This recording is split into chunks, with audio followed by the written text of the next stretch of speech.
Hello, everyone, and welcome, possibly back, to Suspicious Silence Paranormal Reviews.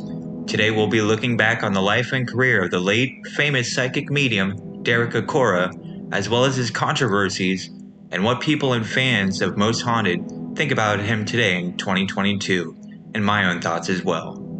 If these short documentary style type videos interest you, please give me a thumbs up and hit the subscribe button to help my small channel grow and be a part of this small but amazing and growing community. Alright, let's get right into the story. Derek Francis Johnson was born on January 27, 1950 in Bootle, Lincolnshire, England. He would later become known in the field and to the public as Derek Acorah after he said he took the surname from a Dutch ancestor of his that he psychically contacted through his spirit guide Sam. Derek claimed his spirit guide was a 2,000-year-old Ethiopian warrior. His spirit guide was essentially his connection to the spirit world and allowed him to contact all the spirits that he would run into. He said that his first psychic experience happened to him at 6 years old when he encountered the spirit of his late grandfather at his grandmother's house in Liverpool, England. Derek stated that he didn't know he had encountered a spirit at the time, but his grandmother, a medium herself, saw the gift in Derek and encouraged him to embrace it. As a boy and later as a young man, Derek was very talented at football, soccer for the 65% of my American viewership, and had a successful career in the game until his late 20s, when an unfortunate leg injury while playing for an Australian team took him out of the sport for good. When he first started his career, his manager, Bill Shankly, caught wind of Derek's gifts, and he told Derek, "Son, where did you get all this from? You leave all that at home. You just bring your boots here and play football." Apparently, the soccer world just wasn't ready for mediums to be a part of the game at the time, I guess. After his former manager's death, Acorah claimed to have contacted him in the spirit world. The encounter purportedly took place during a reading at a spiritualistic church and involved his former manager, Shankly, telling him to forget about football and embrace mediumship. Quite literally the opposite of what he told him to do when he was alive, but okay. After the sudden end of Acorah's football career, Derek did indeed go all in on his mediumship. In the late 90s, he was doing private readings and appeared on a couple satellite TV shows, but his rise to fame quickly escalated in 2001 when he joined a new British TV show titled Haunting Truths. The show was soon sold to Living Network and was renamed to the show we all know and love today, Most Haunted.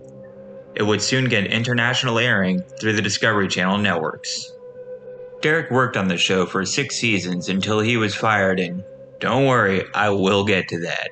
His appearances on the show were very dramatic, and Derek would seemingly get possessed by every spirit he encountered, no matter which location they had visited. His firing from Most Haunted was definitely not the end of his career, however. He would end up being an author of a whopping 11 books altogether, and appeared on numerous TV shows after his departure from Most Haunted, including his own show, Derek Acorah's Ghost Towns, that ran for 3 seasons. On January 4th, 2020, Derek passed away from sepsis after being hospitalized from the flu. Now for the reason most of you probably started watching this video in the first place, the controversies. And oh boy, yeah, let's just dive right into it. As I said before, Derek Acorah was fired from the show Most Haunted after 6 seasons in 2005.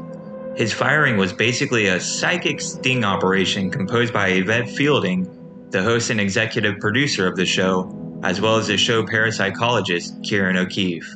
They claimed that they planted clues and notes left around the locations, hinting that the names of the spirits that were there were named Creed Kafer, an anagram for Derek Faker, and on the next episode, a spirit named Rick Eatles, an anagram for Derek Lies. Derek ended up getting possessed by both of these fictional spirits during filming, and the footage was actually aired as a way to out Derek to the public. And I actually remember seeing this when it was first aired on TV and being really confused when those episodes were aired and they explained the whole operation to the audience. And Yvette Fielding later said that the crew felt betrayed because, and in her own words, "We tell people everything on the show is real, then it turns out he was fake, so he had to go. I'll put a pin in that particular statement until my review segment because, boy, I've got some things to say about that. In a later interview, Derek pretty much pinned the blame of this misunderstanding on his spirit guide Sam on getting confused and giving him the wrong name of the spirits in those locations. After his appearances in Most Haunted in November 2009, Derek Acorah was featured in Michael Jackson, The Live Seance, in which he was shown on live television trying to contact the dead singer's spirit. The program was slammed by critics and audiences, and it was named the worst TV program of 2009 in a poll of more than 9,000 Yahoo users for very obvious reasons, and yes, that show actually existed. Though it's inarguable, in my opinion, that Derek was indeed exposed to have faked those spirits in Most Haunted, he still had a large fan base after his firing. Fans who said that they would watch his show because of his theatrics while being possessed by seemingly every single spirit that he would run into, and many fans of Most Haunted even wanted him to be put back on the show. After Derek's passing, Yvette Fielding offered her condolences online to the family of Derek, despite their obvious dislike towards each other during and after Derek's run on the show. Before I start my review, I just want to say for the record that I am not here to shit on the memory of the dead or any people who are diehard fans of his. There are people that genuinely claim that Derek indeed contacted their deceased family members and helped them out, and that's fine. I'm not here to try to convince you that you're wrong. These are just my opinions on the matter, and that's it. Most Haunted was literally the first ghost hunting show that I saw and really got into, and Derek Acorah was a huge part of that.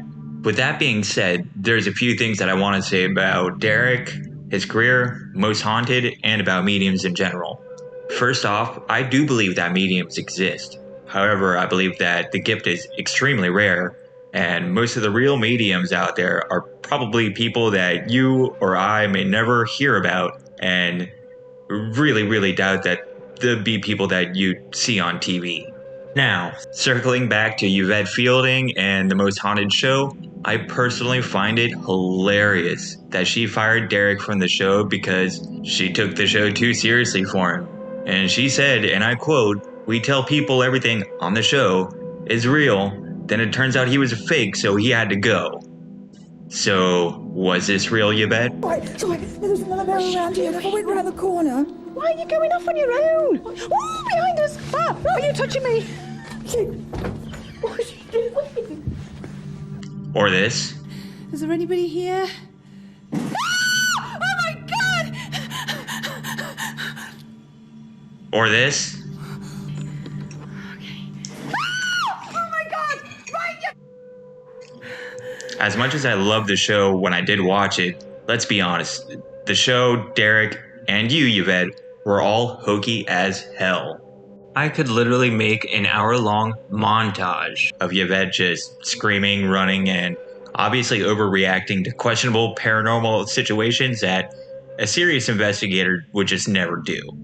Yes, Derek was extremely theatric when channeling every single spirit, and seriously, this guy had a higher possession count than a meth head living in Florida. Move this man! Relax, I'm Floridian, I'm allowed to make that joke. But it all just felt like Yvette wanted the show to be taken way more seriously than it deserves, because he was too dramatic. Francis! You're Francis, are you? Francis? Francis. So they gave Derek the easy bait, and he bit.